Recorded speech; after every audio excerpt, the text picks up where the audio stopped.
ओम श्री राधा कृष्णाभ्याम नमः। सुंदर गोपालम उर्वनमालम नयन विशालम दुःखहरम वृंदावन चंद्रम आनंदकंदम परमानंदम धरणीधरम वल्लभ घनश्यामम पूर्णकामम अत्यविरामम प्रीतिकरम भजनंद कुमारम सर्वसुखसारम तत्व विचारम ब्रह्म परम। अब आगे द्रौपदी कथा भाग 7 आरंभ होगा। भाग 6 का समापन भक्त गरुण और भगवान श्री कृष्ण के आकाश में उड़ते हुए हुआ था और आगे भाग 7 का आरंभ भी भक्त गरुण और भगवान श्री कृष्ण के संवाद से ही आरंभ हो रहा है।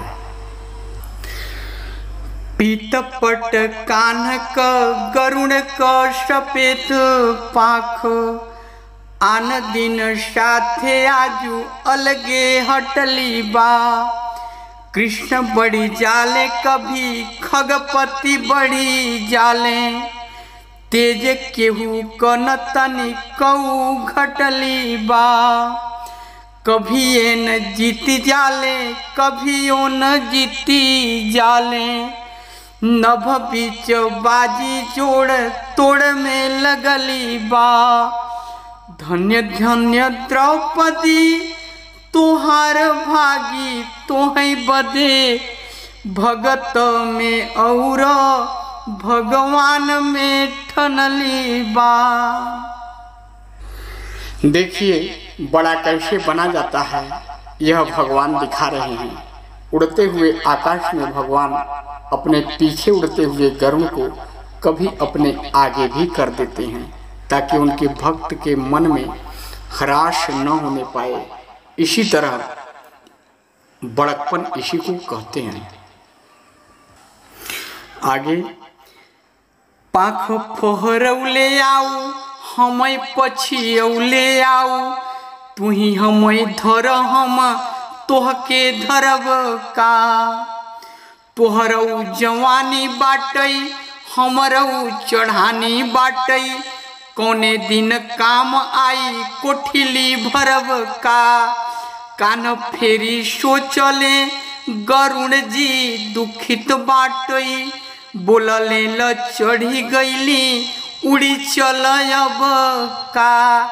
असराज द्रौपदी का टूटी जाई मनवा से तुही बोल खगपति जाई के करब का। जैसे आप जल को निर्मल करने के लिए छानते हैं उसी प्रकार भगवान अपने भक्तों के मन में उत्पन्न होने वाले मान का सदा मर्दन करते रहते हैं। खगपति गरुड़ के मन में ये बात कहीं न कहीं उत्पन्न हो गया था कि भगवान उड़ना क्या जाने, आकाश में उड़ना तो मैं जानता हूँ।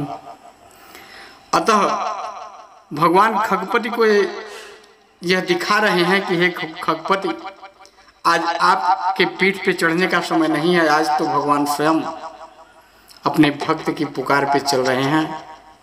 आप क्यों परेशान हो रहे हैं? लेकिन जब खगपति पीछा कर ही लिए तो भगवान ने खगपति को के पीठ पर सवारी किया और आगे परिणाम देखिए आगे के पद में। कान्ह को सवारी खगपति हहकारी जाले मारे डर तरई में तरई धसली बा। गिरी के पताल में झुराई गईला होई कतौ आजू नयकाश गंग उपरा बहली बा।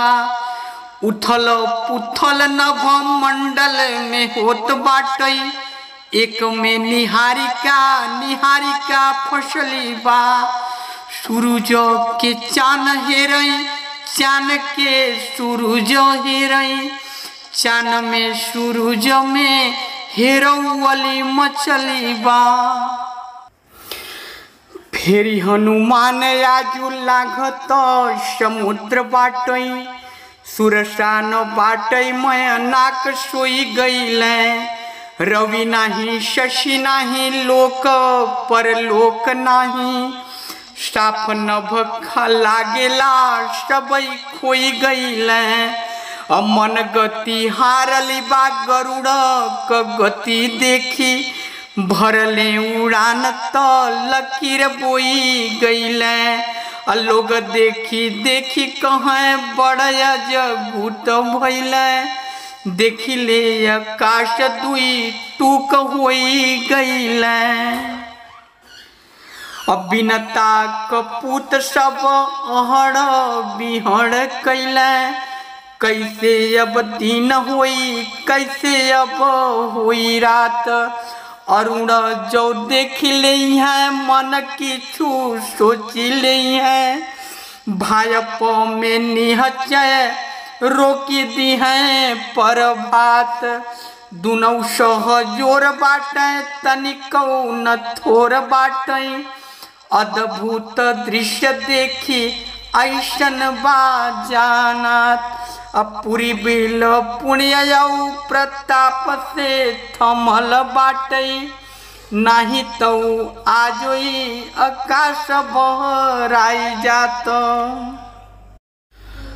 और केहू नहीं बस पवन कपूत होए, इनकर जाहिर जगत प्रभुताई रे।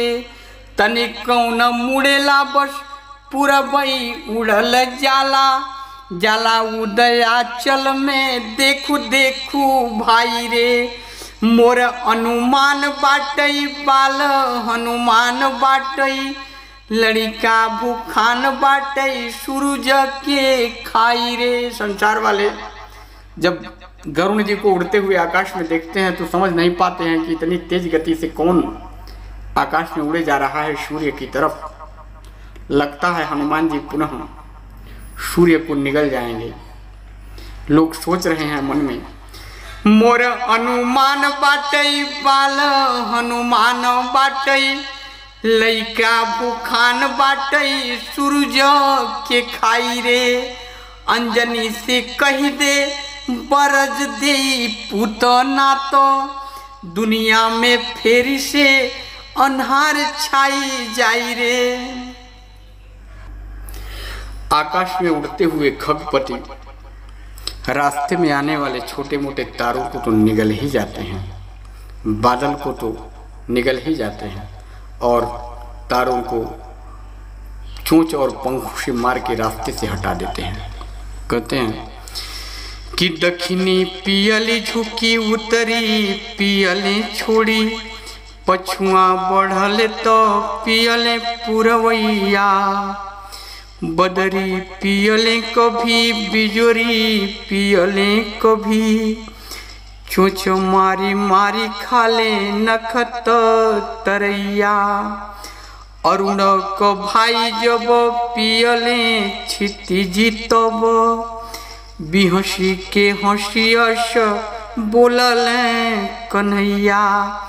अब तो आकाश दुई चारि घोट रही गईले, एहू के पियत चलो बढ़ी चलो भैया। भगवान श्री कृष्ण खगेश के पीठ को ठोंकते हुए कहते हैं, चले चलिए खगपति चले चलिए। और वहां हस्तिनापुर की सभा में द्रौपदी तथा पांचों पांडवों की क्या स्थिति है आगे के पद में बताया जाएगा। मित्रों, हमने द्रौपदी भाग 3 में कहा था, जब द्रौपदी भीमसेन के पास जाती है, भीमसेन शांत ही रह जाते हैं, गांडीवधारी अर्जुन भी शांत रह जाते हैं तथा युधिष्ठिर भी मुंडी नीचे किए रह जाते हैं। तो हमने बताया था कि ये लोग मुंडी नीचे क्यों रह जाते हैं, शांत क्यों हैं, इसका रहस्य मैं आगे बताऊंगा, वो बताने का समय आ गया है। ये पांचों पांडव वास्तव में भगवान के लीला के अंतर्गत 5 महापुरुष थे, छठा महापुरुष द्रौपदी थी। ये लोग लीला परिकर में पृथ्वी पर बढ़े भार को नष्ट करने के लिए आए थे। जरासंध, कर्ण, दुर्योधन, दुशासन जैसे अत्याचारियों को नष्ट करना किसी के बस में नहीं था उस समय। इन 5 पांडवों में एक एक विशेषता थी। सहदेव ज्ञानी थे, नकुल अत्यंत सुंदर थे जिन्हें नेउर भी कहा जाता था, भीमसेन अत्यंत बलवान थे जिनको विकोदर कहा जाता था,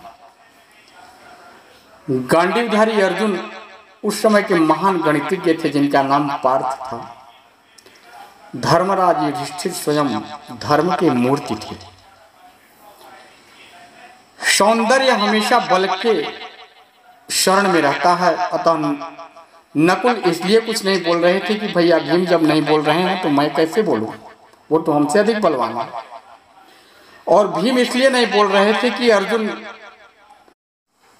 एक योद्धा होते हुए बुद्धिमान और महान गणितज्ञ भी हैं, यदि वो कुछ नहीं बोल रहे हैं तो मैं कैसे बोलूं। तथा अर्जुन इसलिए शांत थे कि जिस योद्धा और बुद्धिमान के पास धर्म नहीं होता है वो कितना ही बलवान क्यों न हो उसे हारना ही पड़ता है। अतः अर्जुन धर्मराज युधिष्ठिर के वजह से शांत थे, और धर्मराज युधिष्ठिर इसलिए शांत थे कि जिस धर्म के पास ज्ञान न हो वो भी विजय नहीं प्राप्त कर पाता है। और ज्ञानी सहदेव शांत हैं, उनका कोई संकेत हमें नहीं प्राप्त हो रहा है। अतः सहदेव की वजह से धर्मराज युधिष्ठिर वहां पर शांत थे। और सहदेव जो ज्ञान के स्वरूप थे, जो उस समय भूत, वर्तमान और भविष्य तीनों को समझ पाते थे, वो सहदेव ये समझ रहे थे कि यहाँ हम 5 भाइयों के अलावा भगवान श्री कृष्ण का रोल है। अतः आगे का पद बड़ा रहस्यमयी है। देखिए, नेउरता विकोदर के तो, नेउर अर्थात नकुल, नेउरता विकोदर के तो विकोदर पारथ के लखी हारे, पारथ धर्म के धर्म खड़ा, सहदेव के ताकी लचार विचार में, 5 लख फेरी द्रौपदी के, द्रौपदी रहिया बीरना कई निहारे, भाई बदे तक पाई लगी बा, नहीं न डुले पुतरी नहीं टारे, जौन बरौनी जहाँ क तहाँ उझपैन झपैन खड़ी क खड़ी बा। देवी द्रौपदी उस समय भगवान के राह को देख रही थी, उनकी पलकें भी नहीं गिर रही थी। वही बताया जा रहा है कि जौन बरौनी जहाँ क तहाँ उझपैन झपैन खड़ी क खड़ी बा, शीपों में नीलम सी पुतरी, पुतरी अखियाँ में जड़ी क जड़ी बा, दुई मछरी ललरी ललरी, उजरी उजरी कजरी कजरी बा।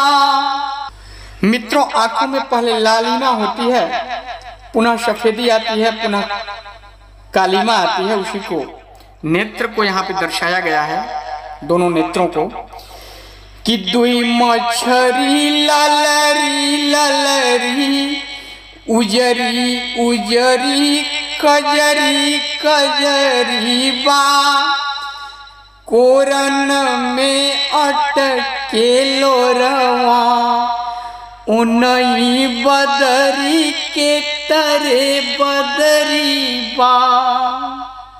आंखों के दोनों कोनों पर आंसुओं के बूंद इकट्ठे जुटे हुए हैं, उन्हीं को बताया जा रहा है कि कोरन में अटके लोरवा उनई बदरी के तरे बदरी बा। एकटक भगवान का राह देखती हुई द्रौपदी मन में सोचे जा रही है कि तेऊ गोहारी न लागत बा जे करे संगवा घुमली शत भौरी। जिनके साथ हमने साथ फेरा लगाया है आज वो भी मेरी गुहार नहीं सुन रहे हैं।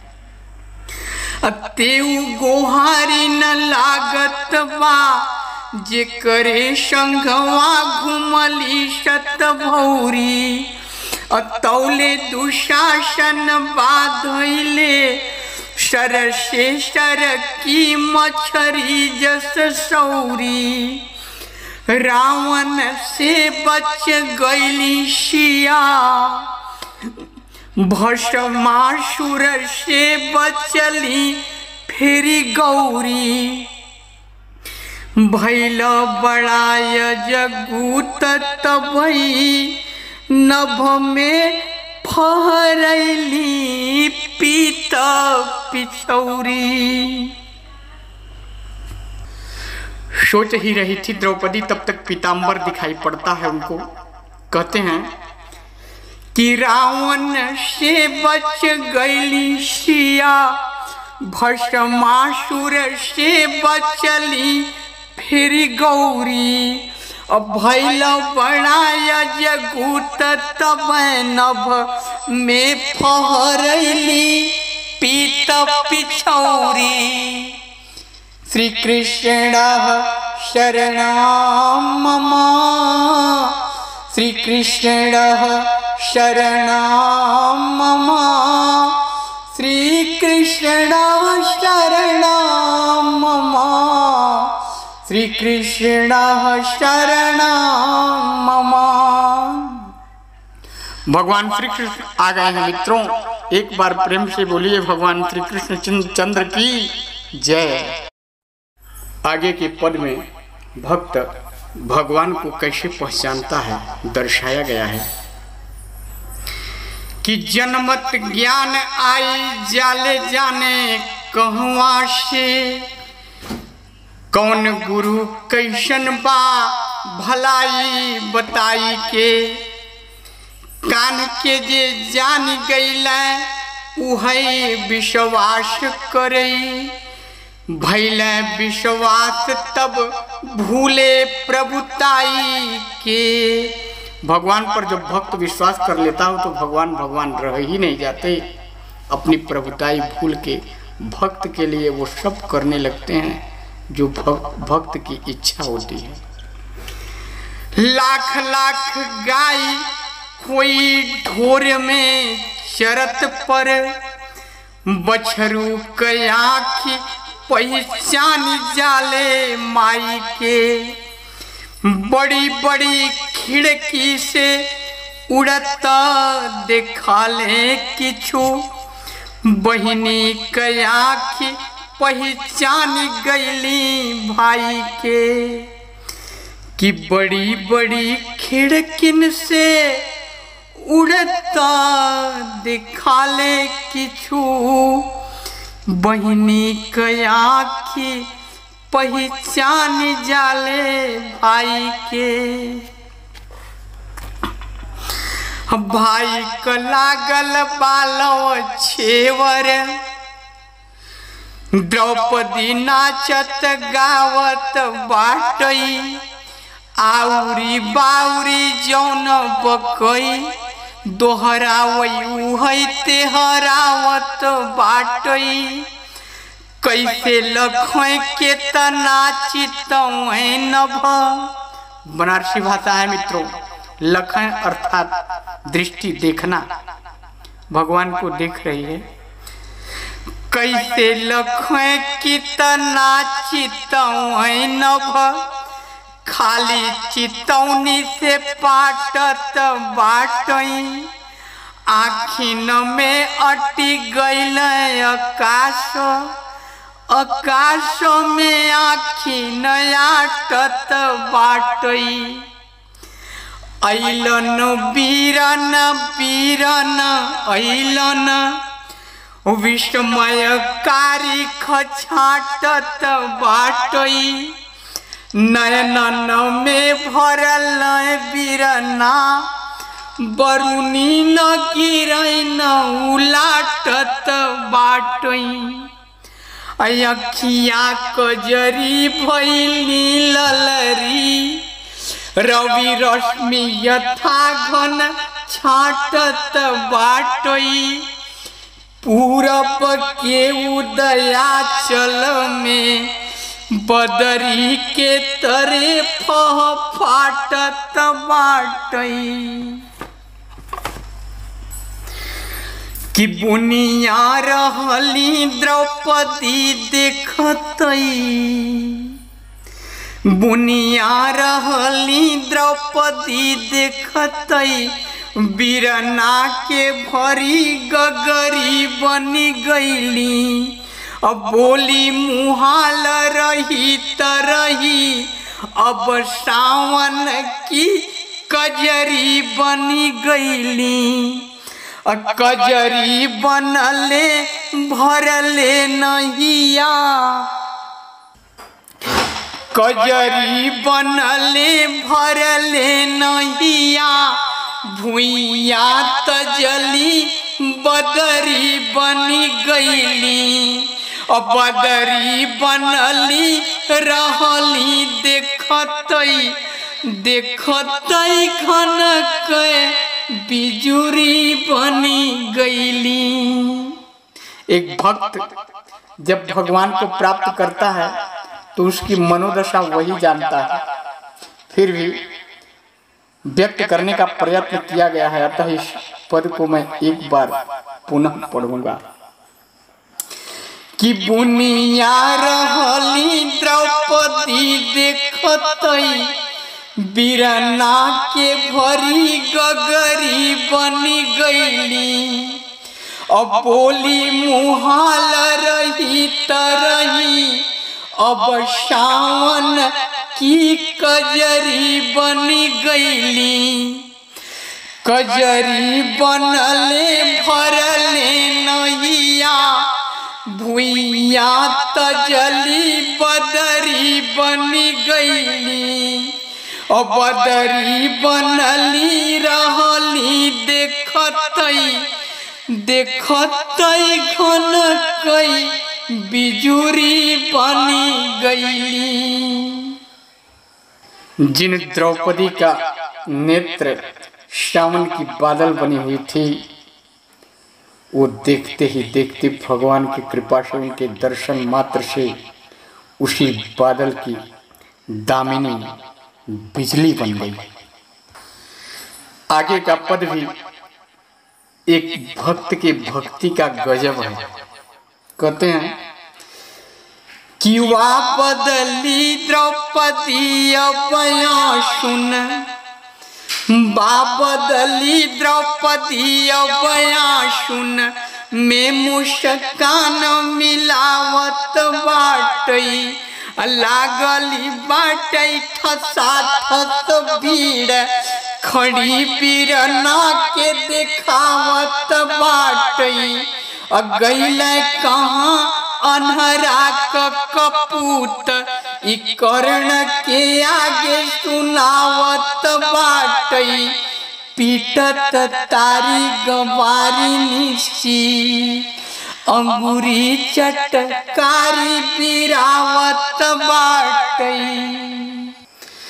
अपने भगवान की कृपा पर धन्य हुई द्रौपदी उन दुष्टों को देख रही है कि अब इनका दमन निश्चय है, अतः अपने भगवान के स्वाभिमान में उनका स्थिति देखिए कि पीटत तारी गंवारी निशी अंगूरी चटकार बिरावत बाटे।